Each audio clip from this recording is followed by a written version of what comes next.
दे दिया उनको, क्या कहते हैं, ये उनको दे दिया, मुगल शासक को दे दिया। ये 2 किले मतलब जिले लेके ये समझौता हुआ। और दूसरा समझौता हुआ था अवध के नवाब शुजा। आज हम आप लोगों को अवध के नवाब के बारे में ही बताएंगे। अवध का ये अलग अलग राज्य थे, इसका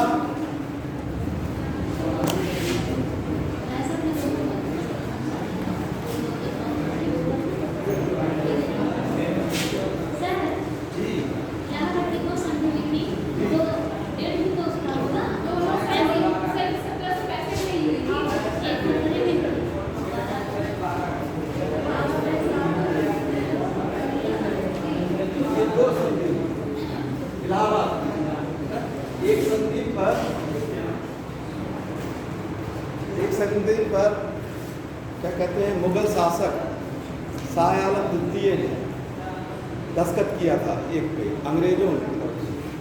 अंग्रेजों का गवर्नर था, कौन था उस समय?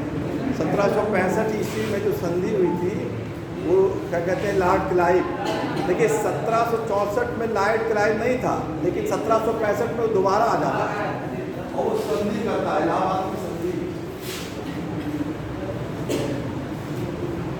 दोनों इलाहाबाद की संधि, एक में शुजा-उद-दौला था नवाब और एक में क्या कहते हैं, शाह आलम द्वितीय। इन दोनों से संधि हुई थी। आज आप उनको बता रहे हैं अवध राज।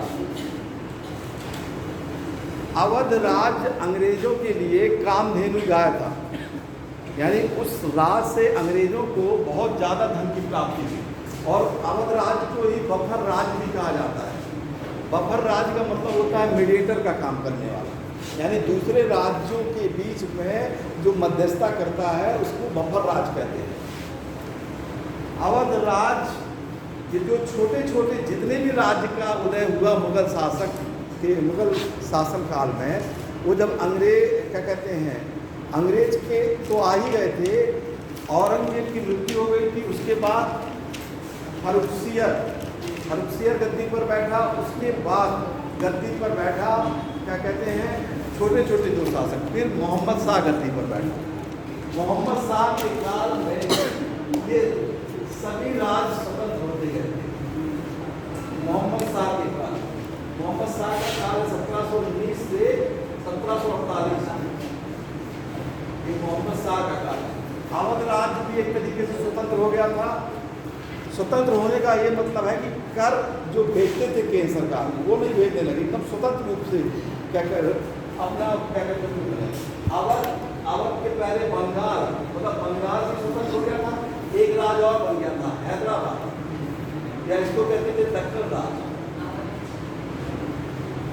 हमने कल आपको बंगाल राज्य में जितने नवाब थे उनके बारे में, उनकी भूमिका के बारे में बताया था।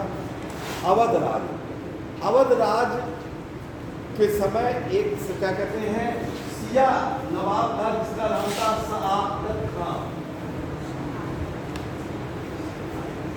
इसी ने स्वतंत्र अवध राज्य की स्थापना की थी, सआदत खान। और उस समय मोहम्मद शाह मुगल शासक था, उसने इसको क्या कहते हैं, अवध राज्य का सूबेदार नियुक्त किया था। लेकिन 1722 में आते हुए इसने अपने आप को स्वतंत्र कर दिया था। 1722 इसने अवध में एक नया राजस्व कानून बनाया। उस समय जमींदारी लोग, यानी जमींदारी जो प्रथा थी कहीं कहीं पे, उससे क्या किसानों को बड़ी समस्या होती थी। उसने एक नया राजस्व कानून बनाया जिससे किसानों को जमींदारों से छुटकारा मिल सके। नया राजस्व कानून निर्माण किया सआदत खान।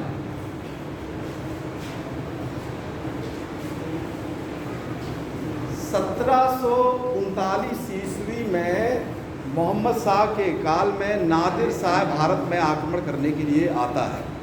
जब नादिर शाह भारत में आक्रमण करने के लिए आता है तो मोहम्मद शाह अवध के नवाब को भी अपनी सहायता के लिए बुलाता है, सआदत खान को बुलाता है।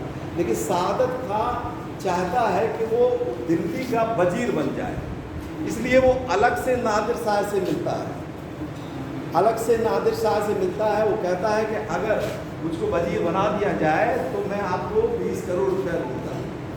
1739 का एक बहुत महत्वपूर्ण युद्ध हुआ था करनाल का, एक करनाल का युद्ध हुआ था, करनाल हरियाणा में। इस युद्ध में मुगल सैनिक पराजित हो गई थी और नादिर शाह ने कई मुगल सैनिकों की हत्या करके दिल्ली में एकदम रुक गए थे। तो जब नादिर शाह को ये पता चला कि ये सादत खां उससे अलग से मिल गया, तो नादिर शाह ये समझ गया था कि मुगल के शासकों के बीच में गुटबंदी है, यानी अलग अलग लोग शासक या अपना अपना नया पद चाहते हैं। तो जब इसने क्या कहते हैं मोहम्मद शाह को पराजित कर दिया, तो नादिर शाह ने 20 करोड़ रुपया जो उसने कहा था उसकी मांग की। तो जब वो 20 करोड़ रुपया नहीं दे पाता है तो वो आत्महत्या कर लेता है, यानी ये सादत खां आत्महत्या कर लेता है, आत्महत्या कर लेता है क्योंकि वो 20 करोड़ रुपए की जो मांग थी वो नादिर शाह ने मांगी और उसको उसने नहीं दे पाया, इसलिए वो आत्महत्या कर लेता। सादत खां के कोई भी बच्चे नहीं थे, इसलिए एक लड़की थी, उसकी उस लड़की की शादी उसने अपने भतीजे से ही कर दी जिसका नाम था सफदरजंग।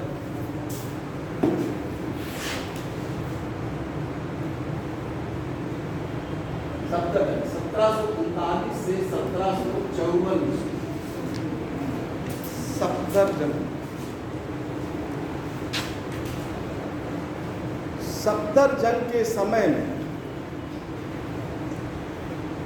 1759 में यहाँ भी क्या कहते हैं प्रशासन में की छवि ठीक थी अवध में सफदरजंग के समय में। और इस समय मोहम्मद शाह के बाद 1748 में अहमद शाह गद्दी पर बैठा मुगल शासक, उसने पहली बार अवध के नवाब को अपना वजीर बना दिया, यानी सफदरजंग को वजीर बनाने वाला शासक था अहमद शाह। अहमद शाह ने सफदरजंग को वजीर बनाया।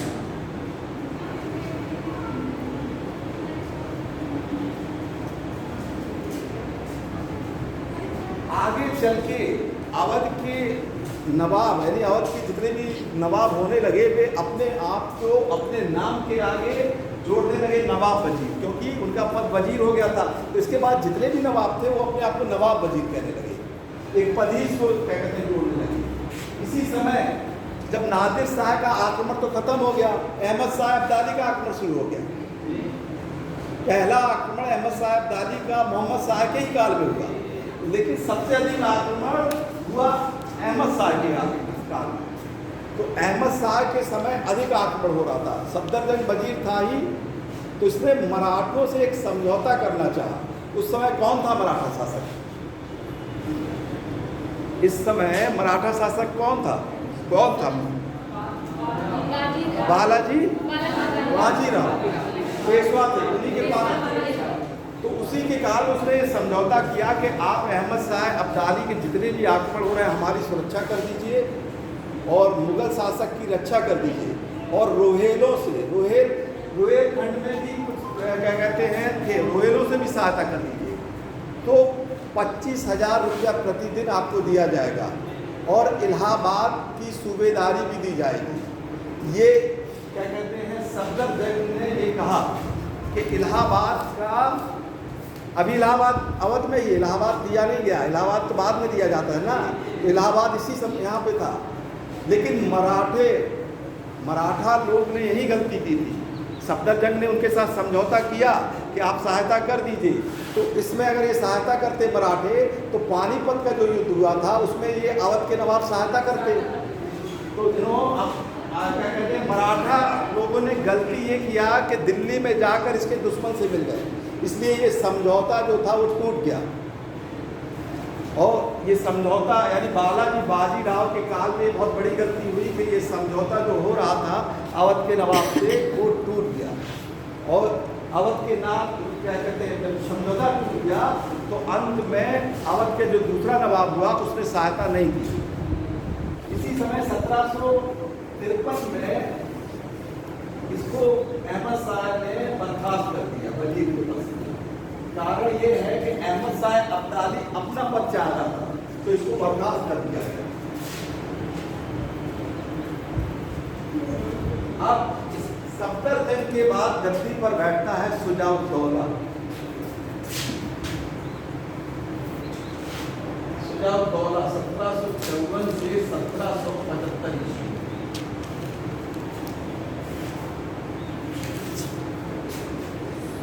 इस समय देखिए अवध की जो राजधानी थी वो ध्यान रखिएगा फैजाबाद थी।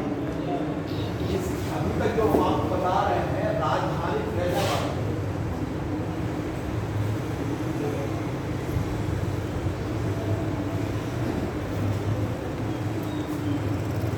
शुजा-उद-दौला जब अवध का नवाब बनता है तो 1764 में हम आपको बता ही चुके हैं एक युद्ध लड़ा जाता है, बक्सर का युद्ध।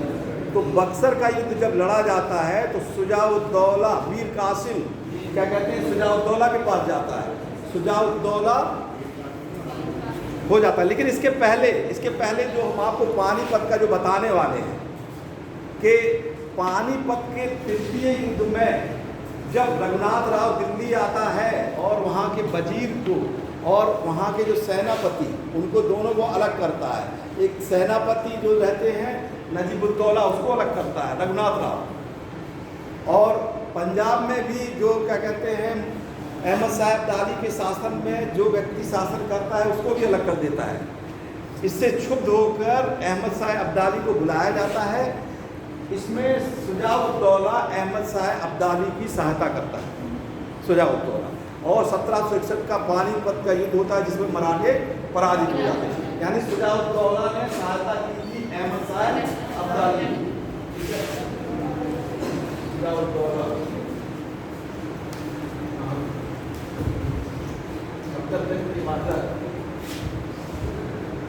अहमद शाह अब्दाली की सहायता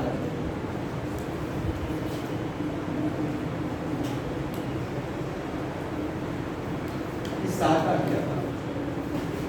जब बंगाल में अंग्रेजों और बंगाल के नवाब के बीच में लड़ाई हो रही थी तो मीर कासिम जब अंग्रेजों से पराजित होकर भागता है तो वो जाता है अवध के नवाब के पास।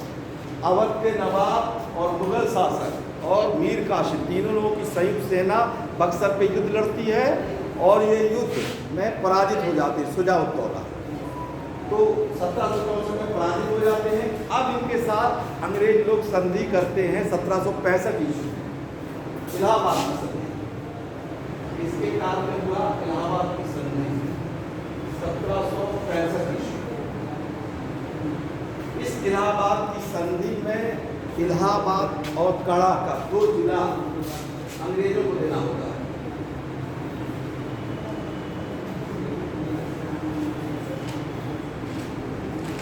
अंग्रेज इनसे ले लेते हैं, बाद को मुगल को दे देते हैं। दूसरा इसी में एक संधि का कि गाजीपुर और बनारस का अंग्रेजों का अधिकार हो जाता है।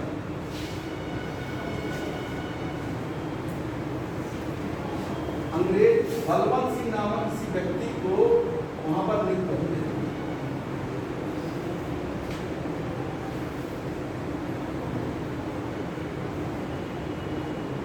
ये इलाहाबाद की संधि हुई 1765 ईस्वी में। शुजा-उद-दौला उस समय नवाब था।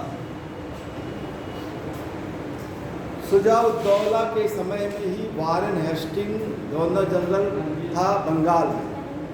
उसने शुजा-उद-दौला के साथ 1773 ईस्वी में बनारस की संधि।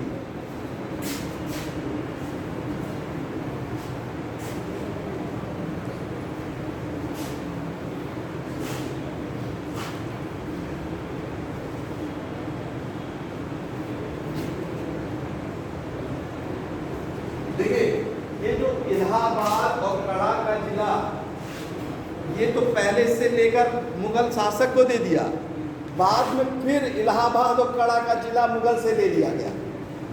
देखिए अंग्रेज कितने होशियार थे, पहले तो जिला लेके मुगलों को दे दिए, अब फिर वही जिला लिए, इसको फिर 50 लाख रुपए में बेच दिए। अंग्रेजों ने इनसे 50 लाख रुपया यही जिला फिर नहीं को दे दिया। यानी इलाहाबाद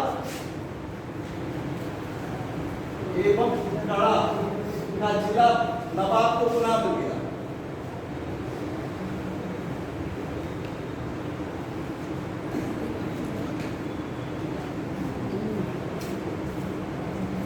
50 लाख रुपया अंग्रेजों को मिला।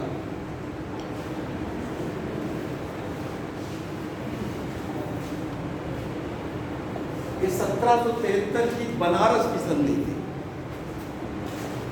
ये भी संधि शुजाउद्दौला के काल में ही हुई। अब इसके बाद अगला शासक बनता है आसफुद्दौला 1775 से 1797। आसफुद्दौला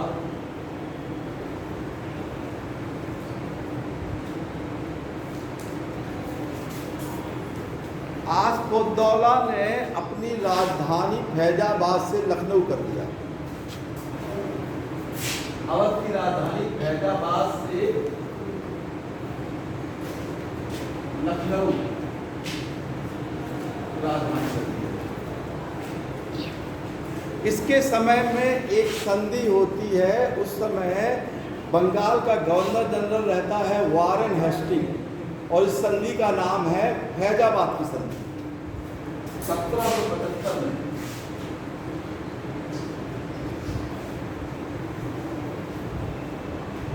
फैजाबाद की संधि। इस संधि में जो आसफुद्दौला की माताएं थी और उनकी जो दादी थी, उनके पास बहुत ज़्यादा संपत्ति थी। उस संपत्ति की रक्षा करने के लिए वारेन हेस्टिंग ने एक समझौता किया कि अवध के नवाब की जो संपत्ति है उसकी हम रक्षा करेंगे। ये फैजाबाद की संधि का यही मतलब है, संपत्ति की रक्षा करने के लिए, अवध के नवाब की संपत्ति की रक्षा।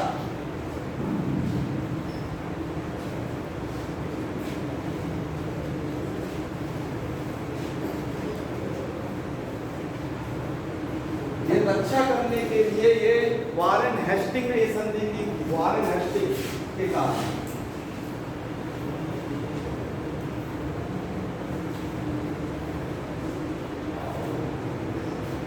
लेकिन वारेन हेस्टिंग को लालच हो गया। उसने देखा कि अवध के नवाब के पास तो बहुत ज़्यादा धन है, इसलिए उसने एक अपने अधिकारी को 1781 ईस्वी में, जिसका नाम जॉन मिडल्टन था, उसको वहाँ पर भेज दिया कि आप जाके अवध की संपत्ति पे कब्जा कर लीजिए।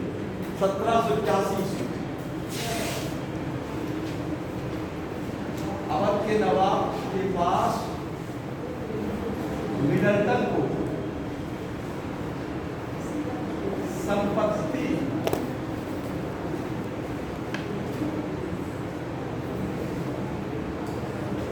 अधिग्रहण करने का आदेश दिया। देखिए, ये आदेश जब दिया, इसके बाद वारेन हेस्टिंग के पास शिकायत की गई। वारेन हेस्टिंग की शिकायत लंदन में की गई, और क्योंकि वारेन हेस्टिंग स्वयं बंगाल के सबसे बड़े पद पे थे, ठीक है, जैसे भारत के मान लीजिए राष्ट्रपति हैं, वैसे ही उस समय गवर्नर जनरल का पद होता था सेम, तो वो भी थे। तो उनके ऊपर जब वो लंदन गए तो इसी के कारण उनके ऊपर महाभियोग चलाया गया। ठीक है, महाभियोग तो आप लोग जानते ही होंगे, किसके ऊपर चलाया जाता है? सिर्फ राष्ट्रपति के ऊपर है?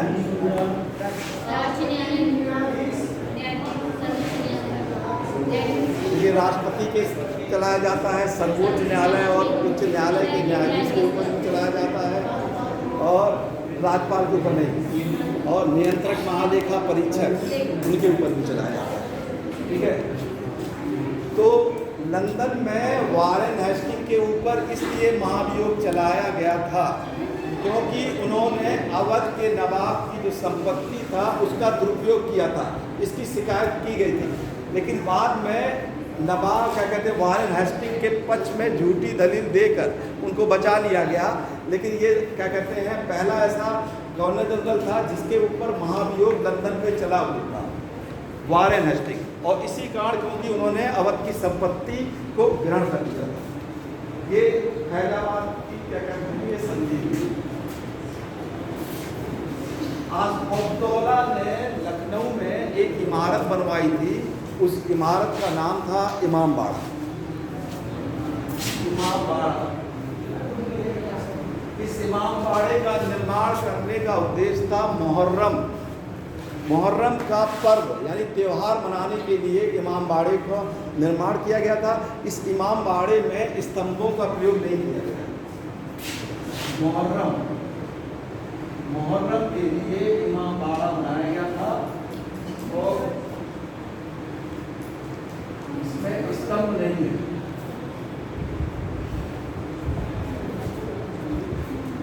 आसफुद्दौला के बाद गद्दी पर छोटे छोटे शासक बैठते हैं, जिनमें से वजीर अली गद्दी पर बैठता है। 1797 से इसका काल थोड़ा सा 1797 तक है। इसके बाद गद्दी पर बैठता है सादत अली खां सेकंड। 1798 से ये लगभग 1814 तक माना जाता है इसका नाम सादत अली खां। ये जब अवध में नवाब बैठता है तो बंगाल में एक गवर्नर जनरल आता है जिसका नाम रहता है लॉर्ड वेलजली। लॉर्ड वेलजली ने एक नीति अपनाई थी जिसका नाम था सहायक संधि। सहायक संधि की शुरुआत की थी। सहायक संधि का मतलब होता है कि अंग्रेज की सेना किसी राज्य में रखी जाएगी, उस सेना का पूरा खर्चा वो राज्य देगा और वो जो सेना होगी वो क्या करते हैं उस राज्य की रक्षा की जाएगी, लेकिन सेना का पूरा खर्चा वही राज्य देखेगी। पहला सहायक संधि निजाम से किया गया था। उसके बाद अवध यानी शहादत अली के काल में ये राज्य से सहायक संधि पे दस्तखत हुआ, हस्ताक्षर किया गया। अभी देखिए राज्य को हड़पा नहीं गया, एक सेना रख दी गई, यानी राज्य क्या है डिपेंडेंट हो गए, निर्भर हो गए किसके ऊपर? अंग्रेजों के ऊपर, क्योंकि अंग्रेजों ने उनका सुरक्षा भार अपने हाथ में ले लिया। अवध राज्य का सुरक्षा अपने, क्योंकि सेना तो अंग्रेज दे रही है और अंग्रेजों को भी बहुत आसान था कि सेना का खर्चा तो अवध राज्य उठाएगी और दूसरा क्या फायदा कि एकता भी रहेगी, वो दोस्ती भी करेंगे। तीसरा अगर हम किसी से लड़ेंगे तो सब लोग साथ में लड़ेंगे। तो अंग्रेजों की ये जो कूटनीति थी सहायक संधि की वो बहुत सफल हुई और अवध तो इसमें पिसता चला गया। सादत अली खां को राजा की उपाधि भी मिली थी। लॉर्ड हेस्टी जब गवर्नर जनरल बन के आया था लॉर्ड हेस्टी, तो उसने इनको राजा की उपाधि दी।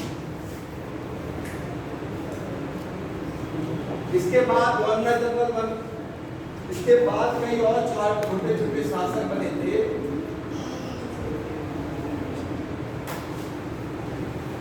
गाजीउद्दीन, हाँ एक ये शासक, इसको भी बादशाह की उपाधि दी गई।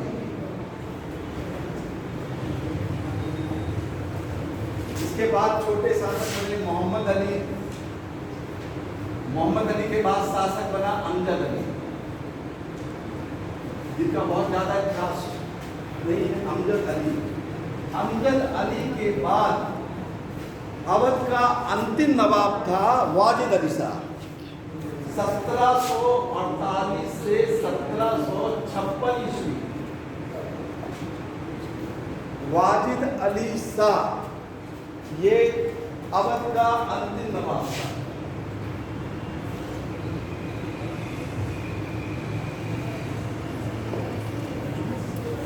सत्रह सौ 48 से 1756 ईस्वी में इसी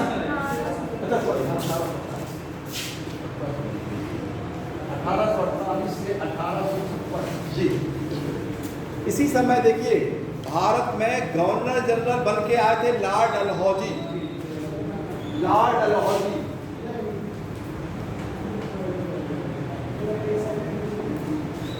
लॉर्ड डलहौजी जब भारत में गवर्नर जनरल आए थे तो उन्होंने राज्य को हड़पने की कई नीति बनाई। एक पहली नीति उन्होंने बताई थी कि गोद प्रथा, ठीक है, एक गोद प्रथा थी कि अगर राजा का कोई आनुवंशिक पुत्र नहीं होता है तो उसको राज को हड़प दिया जाएगा। दूसरा उन्होंने ये भी बताया था कि अगर कोई राज प्रशासनिक रूप से काम नहीं करता है तो उस राज्य को भी हड़प दिया जाता है, ठीक है। ऐसा हमारे संविधान में भी है। अगर कोई राज्य जो है प्रशासनिक रूप से कार्य नहीं करता है तो उस पर अनुच्छेद 356 लागू हो जाता है। होता है कि नहीं होता है? तो वैसे ही लॉर्ड डलहौजी ने भी नीति अपनाई थी, अगर प्रशासनिक अक्षमता है किसी के राज्य, तो अवध की राज्य की जांच के लिए एक कमेटी बनाई गई थी। उस कमेटी ने एक रिपोर्ट दी थी। उस कमेटी का नेतृत्व किया था आउटकम ने।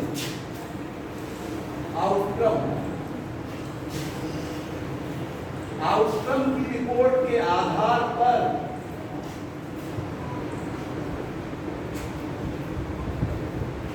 1856 ईस्वी में प्रशासनिक विफलता के कारण अवध राज्य का विलय कर दिया गया।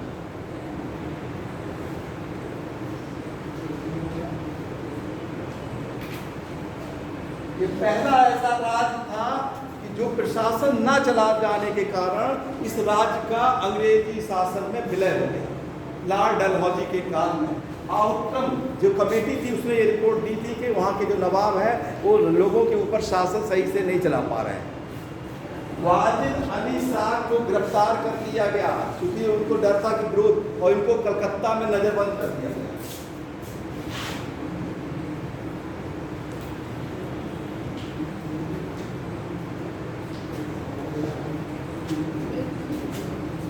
कलकत्ता में नजरबंद कर दिया गया। इसी समय 1857 ईस्वी में भारत में 1857 की क्रांति शुरू हुई। क्रांति बंगाल से शुरू हुआ, फिर मेरठ, फिर दिल्ली, उसके बाद क्या कहते हैं लखनऊ, कानपुर, ऐसे फैला ये। तो लखनऊ में चूँकि इस राज्य को 1856 में तो हड़प ही लिया गया था, तो वहाँ की जो रानी थी, इनकी पत्नी वाजिद अली शाह की पत्नी, जिनका नाम था हजरत महल, बेगम हजरत महल,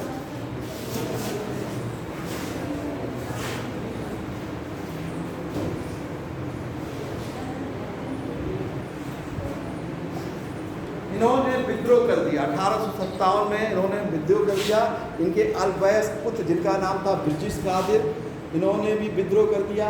हजरत महल ने 1857 की क्रांति में लड़ाई लड़ी। बाद में ये नेपाल चली गई, इनका पता नहीं चला। ठीक है, नेपाल, कई लोग नेपाल चले गए थे उस युद्ध के दौरान 1857 की। ये भी नेपाल चले गए, नाना साहब भी नेपाल चले गए थे। ये पकड़े नहीं जा सके थे उस समय, नाना साहब भी नहीं पकड़े पाए थे। और बेगम हजरत महल भी छुप के नेपाल चली गई थी। तो यहाँ वहाँ पे इनको बाद में अवध राज पे चूँकि आक्रमण किया गया था और इसका विलय पहले ही हो चुका था और अवध राज का अधिग्रहण कर लिया गया था। बेगम हजरत महल को महक परी के नाम से भी जाना जाता है।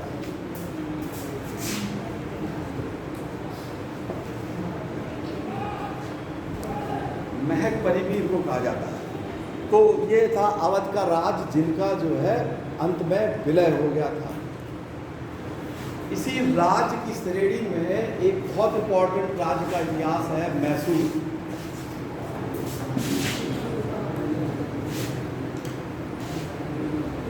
दक्षिण भारत का ये राज्य है मैसूर राज्य।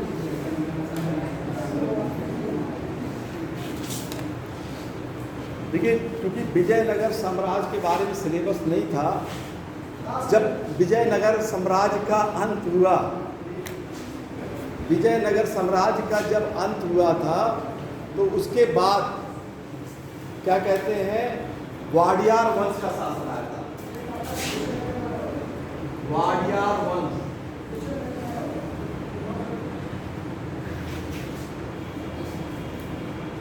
वाडियार वंश का शासन आया।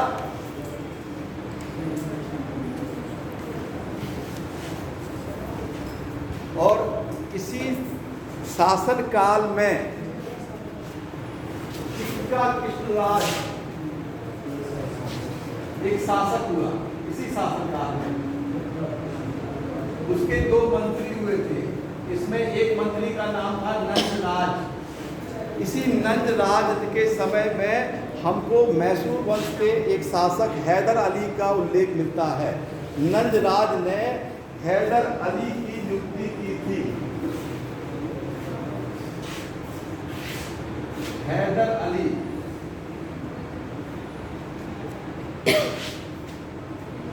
नियुक्ति की गई।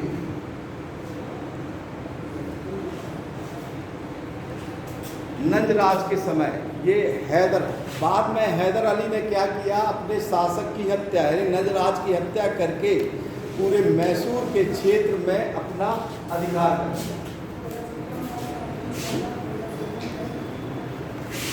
हैदर अली मैसूर का शासक बन गया।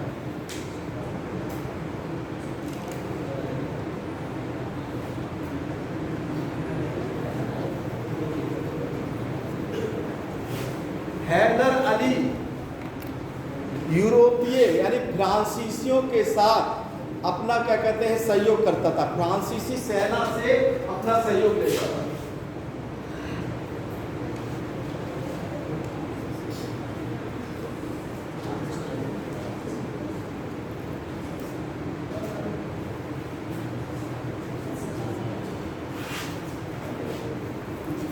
हैदर अली ने भी सोने चांदी और तांबे के सिक्के चलाए थे।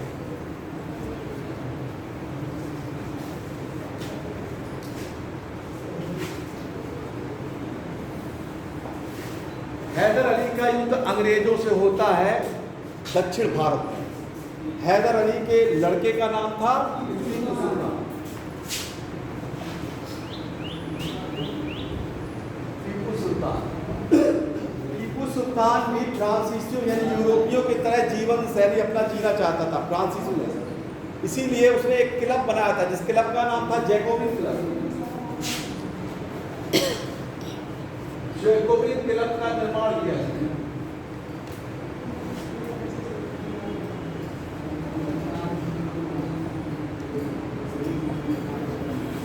फ्रांसीसी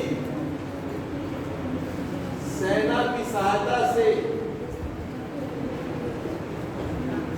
अपनी सेना को तैयार किया इसने भी।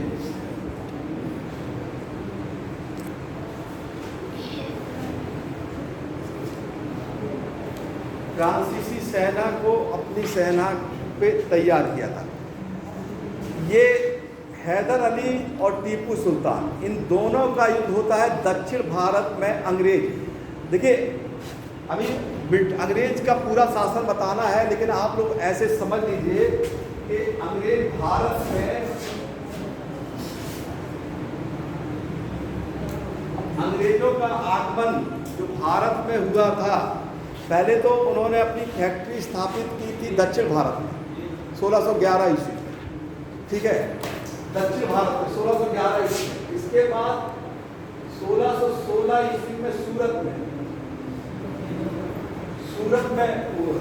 उसके बाद 1632 के आसपास उन्होंने मद्रास को पट्टे में लिया आगे चल के, और वो कर्नाटक के क्षेत्र में, इस समय का जो मद्रास है ये आपका एक तमिलनाडु, ये जो एरिया है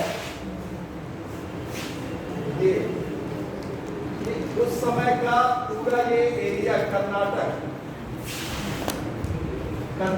में जो वर्तमान कर्नाटक है यह तमिलनाडु, आंध्र का उत्तरी हिस्सा और केरल का भी उत्तरी हिस्सा आता था।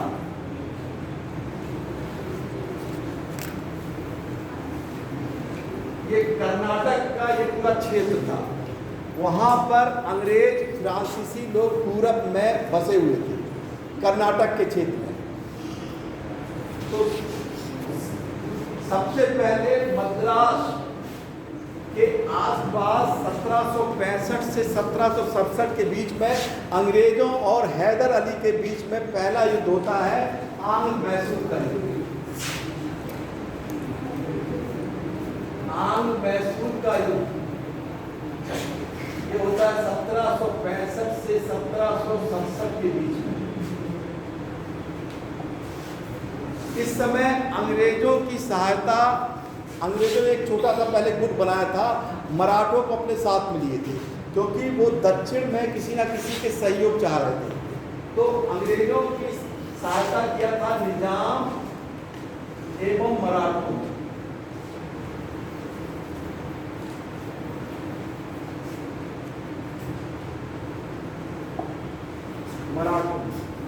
लेकिन मद्रास के आसपास क्षेत्रों में सबसे पहले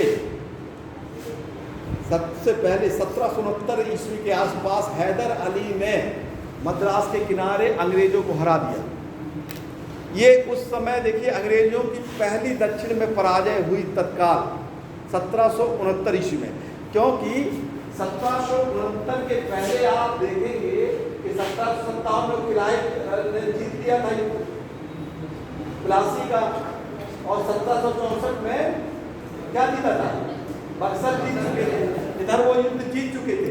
लेकिन कर्नाटक दक्षिण में मद्रास में हैदर अली से ये पराजित हो गया अंग्रेज, और उनको एक संधि करनी पड़ी 1767 में ही। उस संधि का नाम था मद्रास की संधि।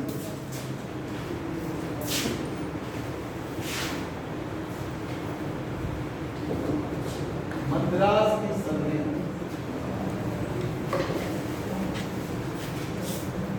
अब अंग्रेजों ने खुद एक गुट बनाया। उस समय देखिए निजाम का पूरा पहले हम आपको समझा दें। निजामुल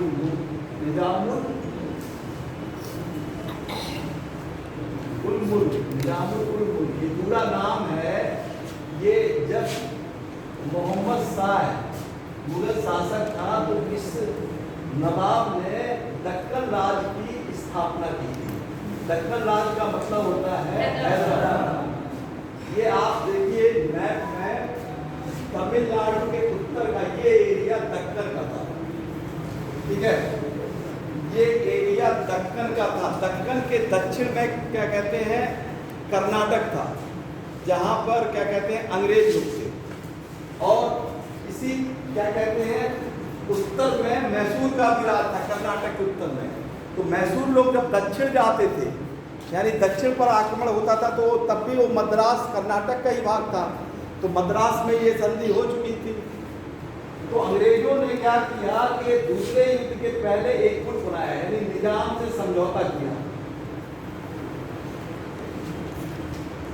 निजाम के बाद जो उनके वंशज थे उनको निजाम कहा जाता था। निजाम से समझौता किया और मराठों से समझौता किया।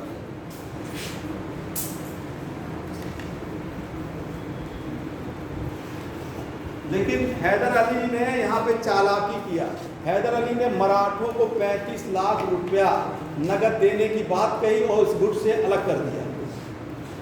18 लाख रुपया दे दिया तो मराठे तो अलग हो गए, लेकिन निजाम किसके साथ रहा, अंग्रेजों के ही साथ रहा निजाम।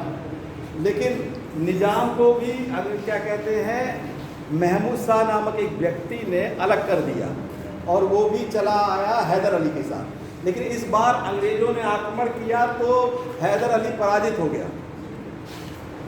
हैदर अली पराजित हुआ इस बार आक्रमण से। दूसरे युद्ध में दो महत्वपूर्ण युद्ध हुए। पहला एक छोटा युद्ध हुआ जिसमें हैदर अली पराजित हो गया।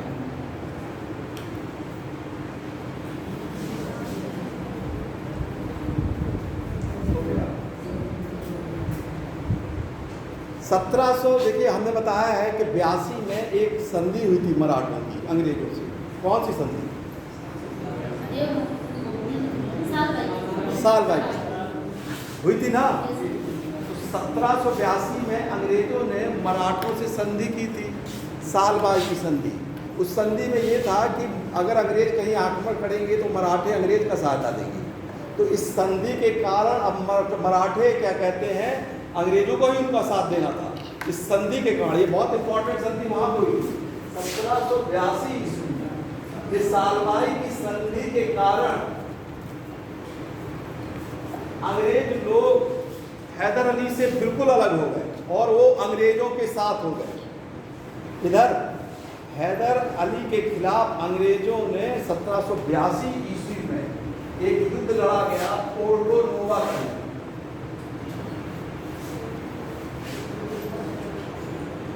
इस युद्ध में अंग्रेजों की तरफ से आयल गुट ने नेतृत्व दिया। एक युद्ध लड़ा गया 1782 ईस्वी में। इस युद्ध में हैदर अली पराजित हो गया और घायल हुआ और मर गया इसी युद्ध में हैदर अली। हैदर अली मारा गया। उसके लड़के टीपू सुल्तान ने अंग्रेजों से संधि की याचना की। 2 साल के बातचीत के बाद 1784 ईस्वी में बहुत महत्वपूर्ण संधि हुई, मंगलौर की संधि। 1784 ईस्वी में टीपू सुल्तान और अंग्रेजों के बीच में मंगलौर की संधि हुई।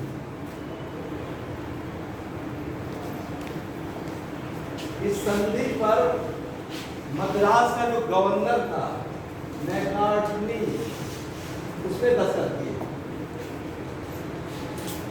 तो जब ये खबर, इस संधि से हुआ क्या कि जीते हुए प्रदेश वापस कर दिए गए, यानी युद्ध में कोई नहीं जीता माना गया, अपने अपने जो प्रदेश थे वो वापस फिर लौटा दिए गए। लेकिन ये इस युद्ध की जब खबर वारेन हेस्टिंग को दी गई तो वो सीधे बहुत तेज क्रोधित हुआ। किसके ऊपर? अपने गवर्नर के ऊपर। क्योंकि देखिए, बंगाल में उसका जो पद था गवर्नर जनरल का, उसके अधीन गवर्नर होते थे, ठीक है। तो वो गवर्नर जो था मैकार्टनी, इसके ऊपर बहुत तेज चिल्लाया, बहुत क्रोधित हुआ कि उसने क्यों ये संधि की, संधि नहीं करना चाहिए था। तो ये इस संधि के बाद फिर भारत में गवर्नर जनरल बन के आता है लॉर्ड कॉर्नवालिस।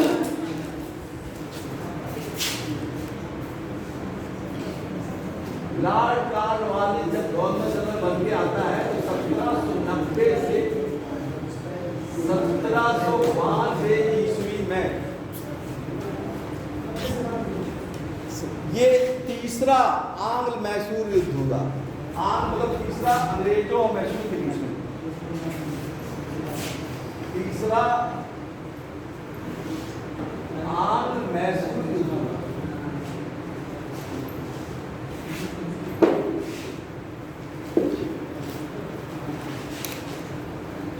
देखिए, इस युद्ध का कारण, 2 कारण था।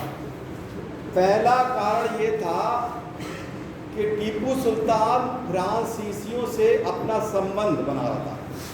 इस 10 साल 20 साल के अंदर फ्रांसीसी लोग यूरोप में भी अंग्रेजों से लड़ रहे थे और भारत में भी अंग्रेजों से लड़ रहे थे। अंग्रेज और फ्रांसीसी भारत में भी लड़ाई लड़ रहे थे और यूरोप में भी लड़ रहे थे। इसलिए अंग्रेज कभी नहीं चाहते थे कि कोई फ्रांसीसियों से क्या कहते हैं सहायता करे। बंगाल के भी नवाब ने यही किया था, फ्रांसीसियों से सहायता ली थी या फ्रांसीसियों का साथ दिया था। तो वैसे ही यहाँ पे भी टीपू सुल्तान ने फ्रांसीसियों के पास अपना दूत भेजा। इसके कारण अंग्रेज लोग उनसे क्या कहते हैं, एक कारण ये था। दूसरा कारण ये था कि टीपू सुल्तान ने त्रावणकोर के राजा पर आक्रमण कर दिया। त्रावणकोर के शासक पर आक्रमण कर दिया। ये त्रावणकोर इस समय केरल के तिरुवनंतपुरम, तो साउथ में आप ले जाइए, दक्षिण त्रावणकोर के राजा पर टीपू सुल्तान ने आक्रमण कर दिया। इस आक्रमण का कारण था कि टीपू सुल्तान 2 किलों को चाहता था, उन किलों को डचों ने ले लिया था। त्रावणकोर के राजा अंग्रेजों के दोस्त थे। इसी को बहाना बनाकर कॉर्नवालिस ने क्या कहते हैं आक्रमण कर दिया और एक गुट बनाया। फिर कॉर्नवालिस ने वो 3 लोगों का गुट बना, मराठा प्लस निजाम और प्लस अंग्रेज, ये तीनों लोगों ने मिलकर टीपू सुल्तान के पर आक्रमण हुआ कर दिया। श्रीरंगम, ये करना श्रीरंगपट्टनम या श्रीरंगम दुर्ग, श्रीरंगम दुर्ग में पराजित हुआ। अपना आधा राज अंग्रेजों को देना पड़ा। उसको 3 बहुत महत्वपूर्ण क्षेत्र, 12 महल, दिल्ली, मालाबार, ये 3 क्षेत्र अंग्रेजों को देने लगे। 3 करोड़ रुपया भी देना पड़ा। पैसा नगद ना देने की स्थिति में अपने 2 लड़कों को गिरवी भी रखना पड़ा।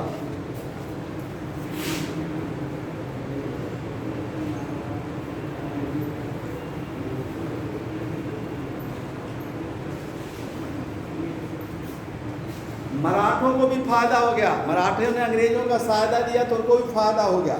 तुंगभद्रा नदी जो दक्षिण में बहती है उसके उत्तर का पूरा हिस्सा क्या कहते हैं वो देना पड़ा मैसूर के शासक को। तुंगभद्रा के उत्तर का हिस्सा मराठों को मिल गया।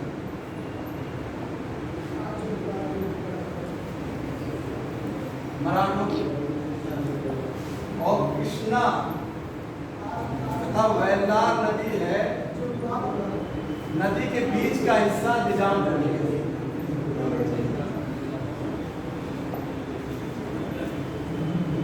तो ये तीसरा बहुत महत्वपूर्ण युद्ध हुआ। इस युद्ध में उन्होंने बताया था, एक कथन था कि पके हुए फल की तरह ये राज इसको मिल गए थे कॉर्नवालिस को, उसने अपने दुश्मन को एकदम नीचे गिरा दिया था। अंतिम चौथा अंग्रेजों के साथ मैसूर का युद्ध होता है जब भारत में लॉर्ड वेलेस्ली गवर्नर जनरल आता है। अभी अभी हमने बताया लॉर्ड वेलेस्ली की कौन सी नीति थी? सहायक संधि। उसने भी मैसूर से कहा कि आप सहायक संधि पर दस्तखत कर दीजिए। अभी देखिए टीपू सुल्तान मरा नहीं था, तो 1799 ईस्वी में ये अंतिम यानी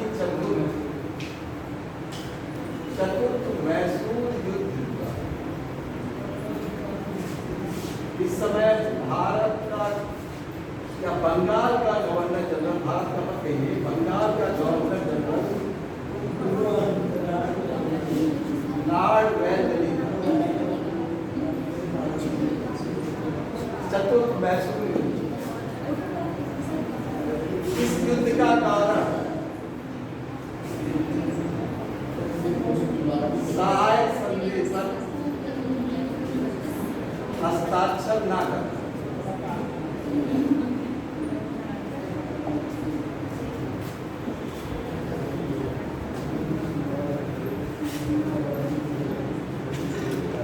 लॉर्ड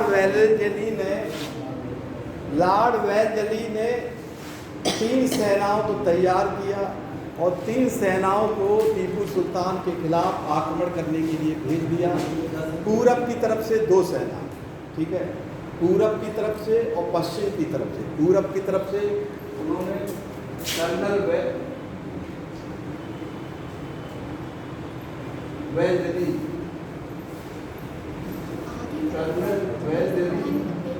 तथा जनरल हैरिस, ये पूरब की तरफ से, और स्टुअर्ट को, जनरल स्टुअर्ट को पश्चिम की तरफ से।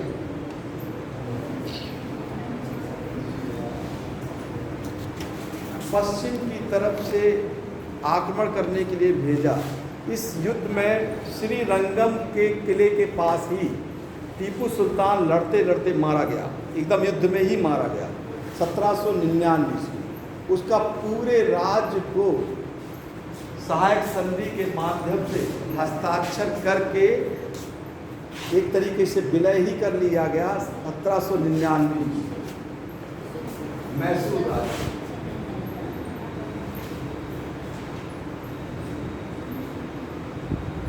और यहाँ पहले से जो एक वंश चला आ रहा था वाडियार वंश, वाडियार वंश पहले से जब इसकी स्थापना हुई थी विजयनगर साम्राज्य के बाद, उसी वंश का एक छोटे शासक को गद्दी पर बैठाया गया दिखाने के लिए और सहायक संधि करके इस राज्य को हड़प दिया गया। तो ये 4 मैसूर के युद्ध हुए थे अंग्रेजों के। इस मैसूर के युद्ध के कारण अंग्रेजों ने जो दक्षिण भारत का उत्तरी हिस्सा है वो पूरा राज हड़प लिया था। इस युद्ध में ये देखा गया कि मराठों की भी सहायता दी गई। मराठों ने भी हस्तक्षेप किया क्योंकि मराठा और निजाम दोनों अंग्रेजों के उस समय अधीन हो गए थे। अंग्रेज पहले से ही कर्नाटक के 3 युद्ध लड़ चुके थे और तीनों युद्ध में उन्होंने फ्रांसीसियों को पहले ही पराजित किया था। तो दक्षिण का जो हिस्सा 1799 ईस्वी में अंग्रेजों के पास आ गया था। 1764 तक उन्होंने बंगाल, बिहार, उड़ीसा जीत लिया गया था और 1782 में सालबाई संधि के कारण उन्होंने, हमने देखा कि बुंदेलखंड का क्षेत्र आ गया था।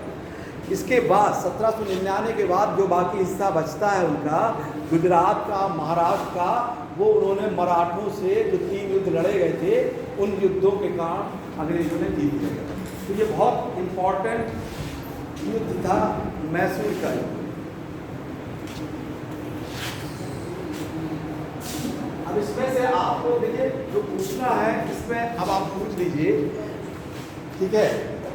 ये बहुत इम्पोर्टेंट है, मैसूर और ये मराठा, अवध और बंगाल, ये चारों राज्य बहुत इम्पोर्टेंट है। संपत्ति पर क्या चीज? उसका उत्तराधिकारी ना हो तो कोई कब्जा कर सकता है। क्या क्या पूछ रहे हैं? क्या किसी की संपत्ति पर उसका कोई उत्तराधिकारी ना हो तो कोई अतिरिक्त व्यक्ति कब्जा कर सकता है? क्या किसी संपत्ति पर उसका उत्तराधिकारी ना होने पर कोई अतिरिक्त व्यक्ति उसमें कब्जा कर सकता है?